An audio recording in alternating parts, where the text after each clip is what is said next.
Good evening, ladies and gentlemen, and welcome to another edition of TBR. And I'm George Binns. And continuing the discussion about the teachers' negotiations and contract, we have with us this evening the president of the school committee, and Rachael. Mm-hmm. Thank you, George. Thank you so much for having me today. I'm not typically one that goes on social media or on the camera, but I appreciate this opportunity to join you today on your program. Yeah. So it was a long battle, and we got some information from the various newspapers, and the mayors sent letters around and so forth. So we ended up, we've got a teacher's contract. It's good for, what, 3 years? 3 years. Okay. And what did the teachers get out of it? What do you think they gained? Yeah, I know a lot of people in the community are trying to understand why our teachers took such a drastic action of closing our schools to our students for 12 days. That's something I'm still trying to understand, but I think through the contract, our educators and our students obtained a lot of measurable gains. For our educators in particular, we accomplished market rate adjustments to our base salaries. That was a goal for the school committee right from the beginning. We also made sure that there were opportunities for column or lane advancements. Once our educators get into our district, it's not just about the number of years they serve the district, but also the additional education credentials and experience that they've gained. So we created opportunities for them to move across columns and lanes as well as take steps on our salary grids. We also made sure that there were really beneficial cost of living adjustments in years 2 and 3, and that will ensure that our educators can help afford to live in a community such as Beverly. Yeah, that's another challenge. I think that we really recognized our need to be comparable to our neighbors in terms of the salary offering. The North Shore certainly is a wonderful place to live. Yeah. The cost to live here is exactly. Yes. It's everything from housing to groceries to just, making your way, navigating the streets and all of that. So we certainly understand and appreciate the need to adjust wages. We also had a couple other benefits that were new for this contract, and that was increasing the access and size of parental leave for both the birthing, non-birthing, and adoptive parents. Mm-hmm. In the end, the contract allows for up to 12 weeks for eligible employees to have that parental leave. That would include 6 weeks of district paid time, as well as the ability to use up to 6 weeks of accrued sick time. I'm not sure many people understand how sick time works for teachers, but each year they're given 15 days that they can have in their personal sick bank for the year, and any of those unused days goes into an accrued sick bank where they can bank up to 180 days. And so that allows for situations that maybe aren't a regular occurrence, but the just in case. Yeah, so people get more problems than just the flu, yeah.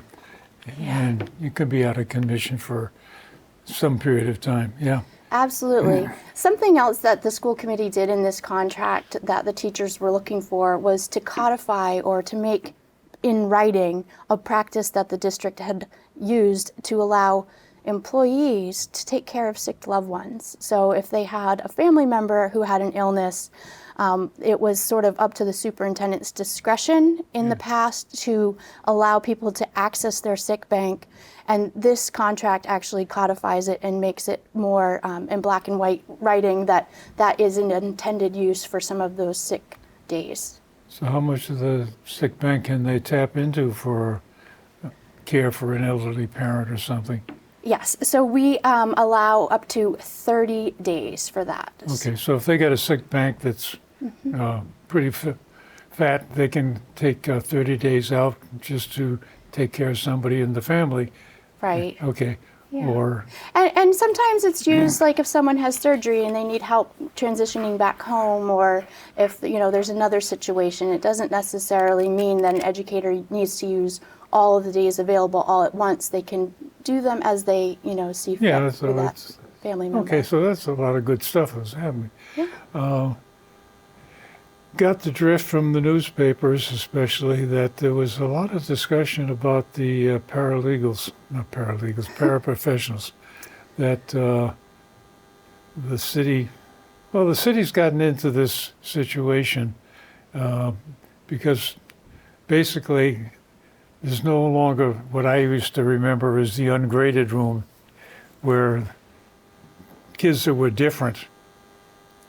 You have to be very careful what you describe that for. Let me help you out with that. Our paraprofessionals play all types of different roles in our district. We have paraprofessionals in our kindergarten classrooms who are helping our littlest learners learn how to navigate the classroom and how to navigate big emotions that come with being in school for the first time. We also have a robust set of special education programs in our district, and we have paraprofessionals that support those programs as well.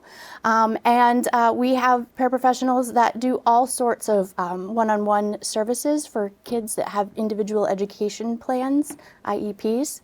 And so they play a variety of roles. All of these roles are student-facing, meaning that they're in the school building when our students are in the building. Yeah.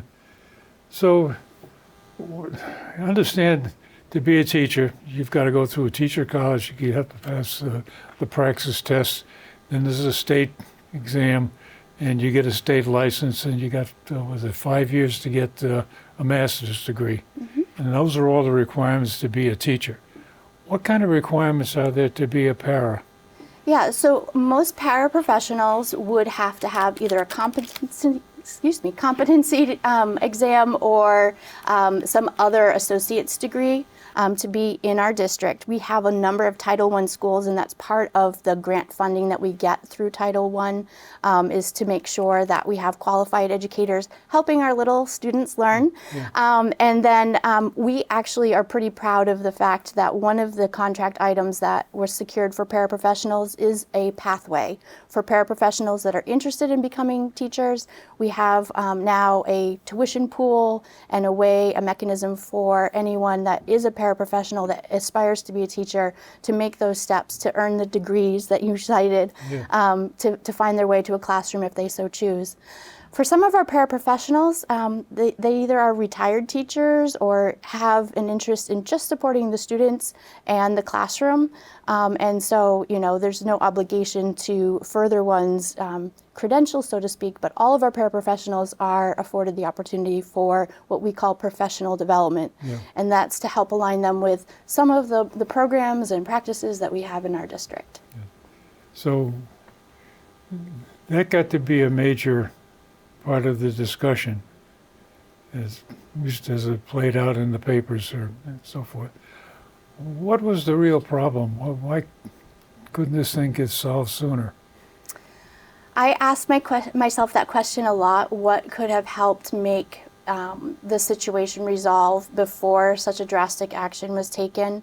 The school committee had knowledge that the Beverly teachers intended to align with Gloucester and Marblehead. But I think that contracts are such a nuanced piece of the school committee's role that not a lot of people understand what it is that the school committee is doing. And ultimately, the school committee is looking out for students' best interests first and foremost. And I think that the community wasn't aware of all of the factors that went into the contract that required the school committee to consider the breadth and depth of our programs and how certain decisions like levers and pulleys would affect other parts of our budget. We also had an eye on the Department of Education's requirements in terms of the number of minutes and days that students have to have time on learning. And so there were a lot of different factors that went into addressing each of the proposals as the BTA had presented them to us. And so hindsight being 2020, I do wish that I had been able for the school committee to communicate out more of the nuances so that there was a little bit more of a robust conversation. We tried to have a lot of these conversations in the negotiating room at McEwen when we started negotiating in February. it felt like we were on a little bit of a treadmill where we would make some progress and then it would be reported out that we weren't making progress. And so it was a little frustrating. I think that if we had identified earlier that we needed to have deeper and longer conversations about some of the topics to make sure there was understanding of the school committee's perspective as well as the teacher's perspective, we could have perhaps made better progress. Yeah. So I guess in the long run, the whole idea is to provide a better education for the students.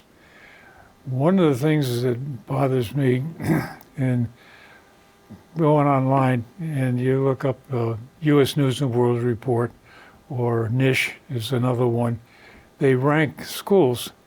And Beverly schools are not ranked terribly high. And yet we're taxed pretty heavy in Beverly, and a good percent of that tax ends up in the schools. And I think U.S. News and World Report had a ranking of the achievement level of the students and in math and reading of the two that they tap into. They barely make 50% in the elementary schools. Middle school is even lower. They sort of recover a bit in the high school. So with all this extra effort involved in the teachers and the students and the parents, what can we expect to get better results in the case of the students?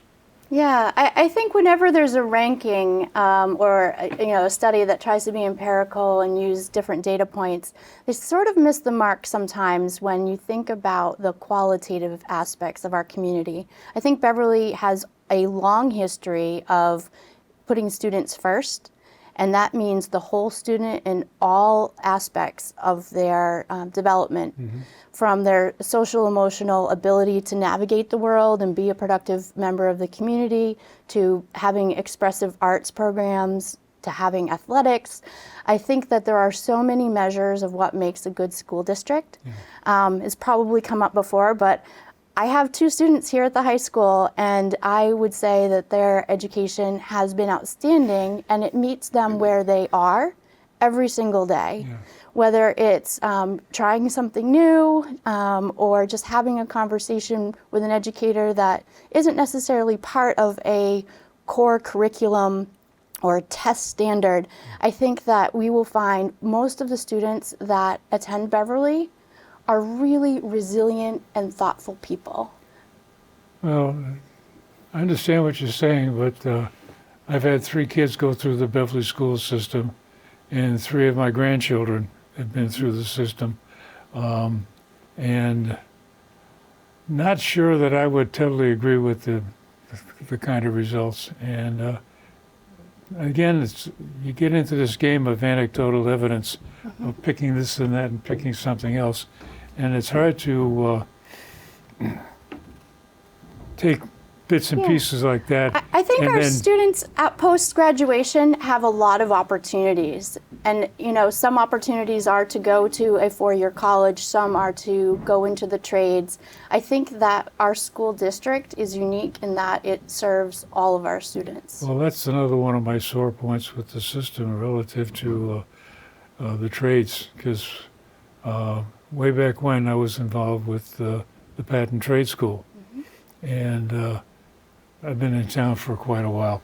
And it used to be that you go to the patent trade school, you take courses relative to what the shoe was doing, and you graduate, and you walk across the street, and you had a job. And pattern making was the field to be in.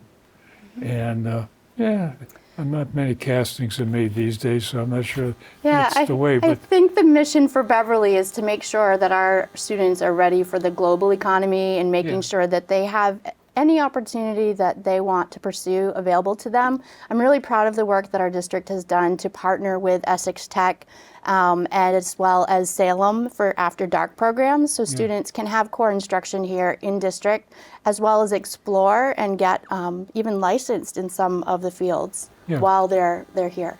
Yeah, and I think there needs to be more of that because, again, looking at the U.S. News and World Report, summation of Beverly School, 21% are ready for college. That's not a lot of students, and I can imagine that, okay, maybe that's the character of the students, that only 21% think they need to go beyond 12 years.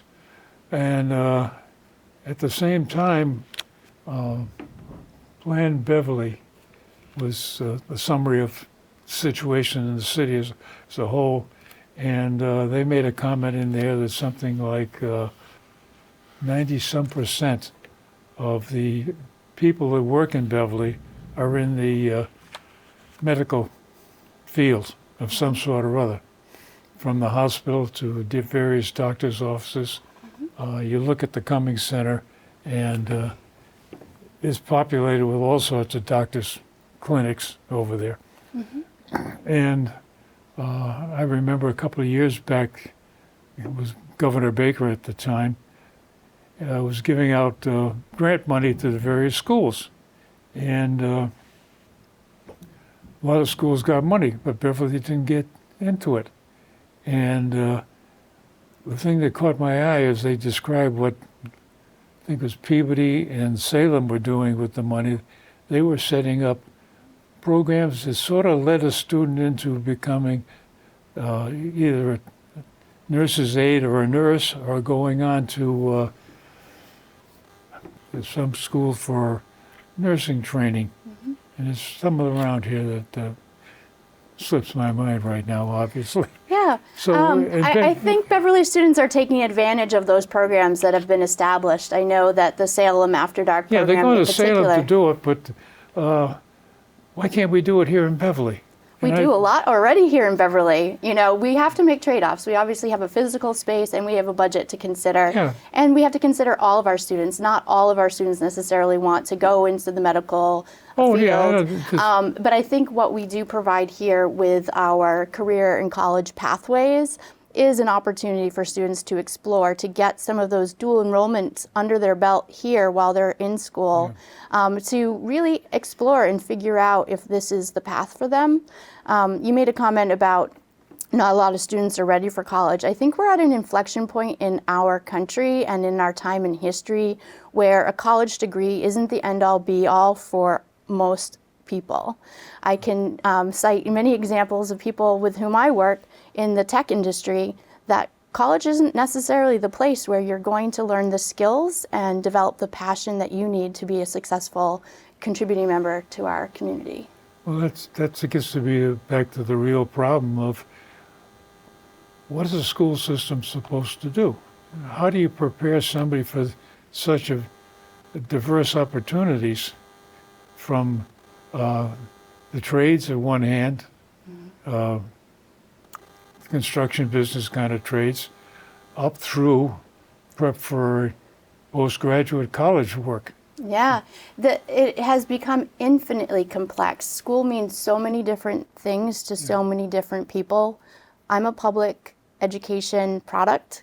I grew up in a rural town in New Hampshire, and public education right up through college was a pathway for me to explore what my talents and interests were. We all took the same reading class, we all took the same math class, and every person to the person was different and unique growing up. I don't think that has changed at all in humanity, but I think what has grown more complex is with the internet and remote working and so many different looking jobs with automation and all the things that are coming along. We need to think critically about building resilient, adaptable people in our community because we're not quite sure what tomorrow will bring. You know, I think the advancements in technology in particular have grown so much from my own childhood in the 70s and 80s to think about where our students today will be 20, 40 years from now. I think we need to prepare people for just getting by and figuring things out as they go and exploring their passions because, you know, the sky's the limit for our students. Yeah, it's really the case because there are so many opportunities out there.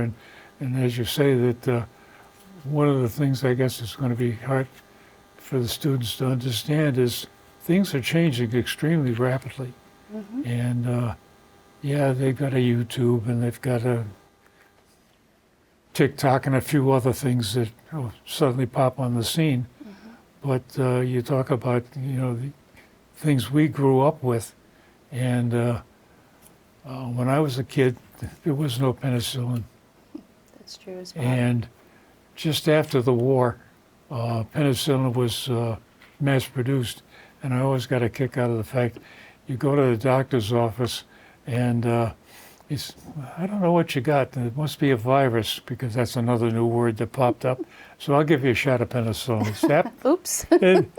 But that was the way it was. That was the standard of technology, at the time. And it keeps moving.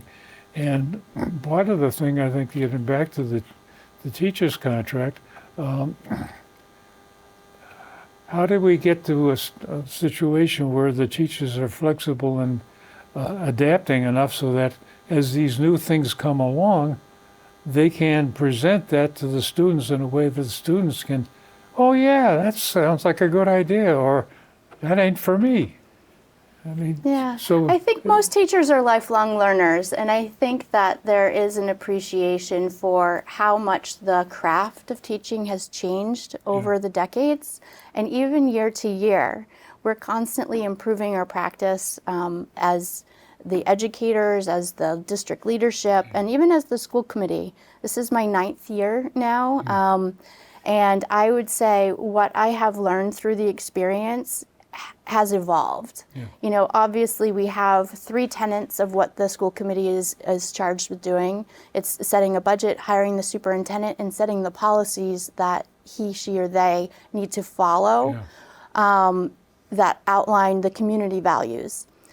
And I would say that those 3 tenets are a good reminder for each of us on the school committee to make sure we are, keeping focus on what is our job and what isn't our job. But ultimately, it is our students' success that drives everything. And it's just really important for us as a community to remember that. And I think most of our teachers recognize that their job is not to follow a script A, B, C, D, and to do it just the way they did it the year before. That's not really what education is about. And I have seen it with my own students and their teachers. Like, it is an evolution, and it's a cooperative balance between the students and their teachers and the families and caregivers that support them from the home. Well, I think part of the teachers' pay scale, as you point out, not only do they earn more money the more years they're in the system, but they earn more as they progress and get more credits. Correct. Now, is there any sort of anything in the contract that says, well, the credits have to be somewhat related to what you're doing? A teacher can go out and get a course and, oh, I got 3 credits in basket weaving. Okay, that's nice. That's an interesting example that you brought up. We do have expectations for the types of coursework. It's graduate level coursework once you have your master's degree. And so there are some asynchronous types of classes where I think I remember a very loved school nurse learned how to make balloon animals, but that was something that she chose to do on her own. It wasn't necessarily something that she sought reimbursement from the district. But there is a sort of a 2-step process where teachers can elect what courses they feel would suit their practice, whether they're a history teacher or a culinary arts teacher, and then they can look for programs that are accredited and would be immediately reimbursed, or they can submit ideas to our HR department and have the course evaluated to see if this is a course that's reimbursable and applicable for those column and lane moves that you were talking about. And along the same line that you look at the math courses and it used to be, okay, you get through algebra. That's nice. Now, well, we're throwing a little calculus. Do they get into any linear algebra?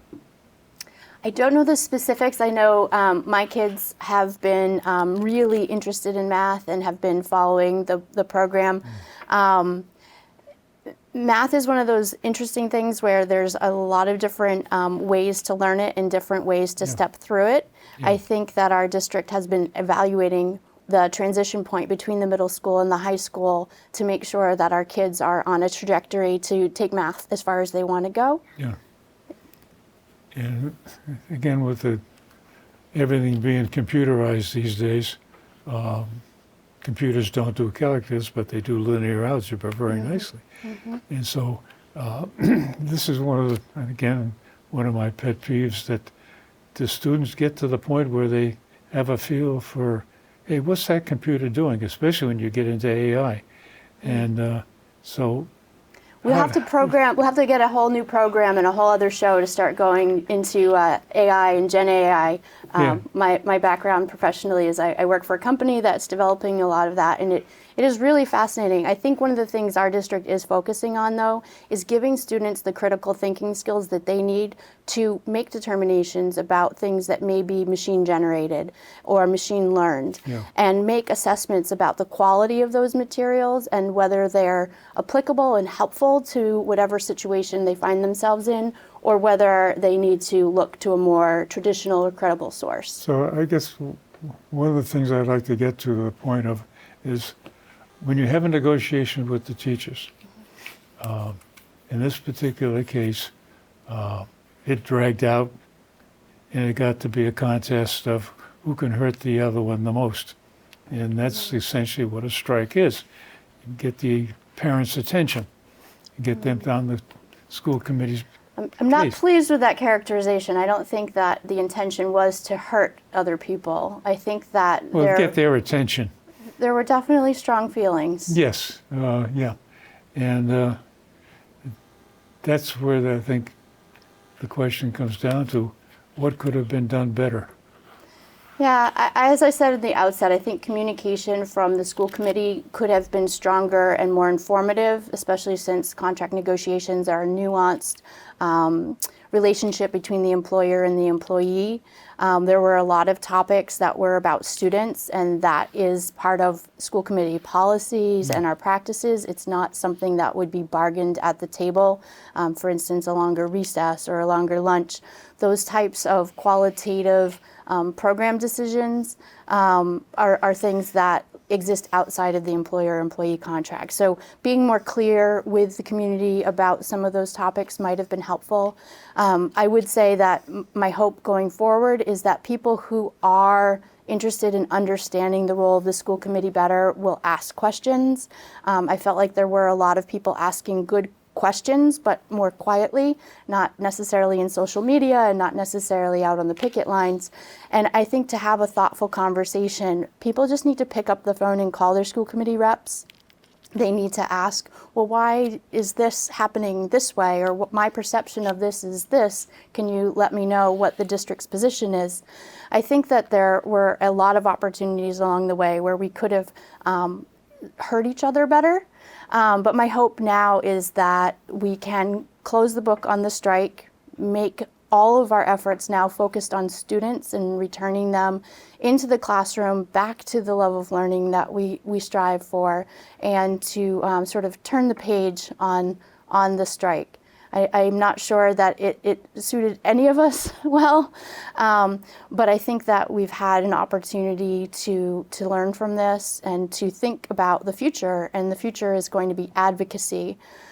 From before I even ran for school committee, I've been a big advocate for seeking additional federal and Commonwealth funding, especially for communities like Beverly. We're right on the cusp in terms of our Chapter 70 funding. Sometimes it tips in our favor that we get more than minimum aid, but this is a minimum aid year. There are a lot of communities in the Commonwealth that have need, and Beverly's need is no greater than other communities. And so we're getting just a per pupil minimum amount back from the state, despite our contributions for our state taxes, right? Yeah. And so I think there's a bigger conversation that needs to happen. It's something that I've always endeavored to pursue We actually had very productive meetings with Senator Lovely and Representative Paracella over the summer to understand the challenges with the Chapter 70 formula and how we could best advocate within the legislature to make changes so that cities like Beverly didn't keep flip-flopping and we couldn't really count on state aid as a way to balance our budget. It's really been more of a burden on our local taxpayers to be able to make our district work. And we certainly understand the burden that it places on those who are seeing the values of their home rise exponentially and their tax bills follow suit. Yep. Well, there's a lot to discuss on this, and thank you very much for spending the time. It has been a pleasure, and I look forward to being invited back maybe Will for do. Oh, another yeah. conversation. And ladies and gentlemen, thank you very much for joining us this evening. And as I usually mention, my email address is before and after the credits. So if you have a comment, please send me a note. And if you have a longer statement you'd like to make, there's always room for you here at the table. And thanks again for joining us. And like you said, we'll be back doing some more. Okay.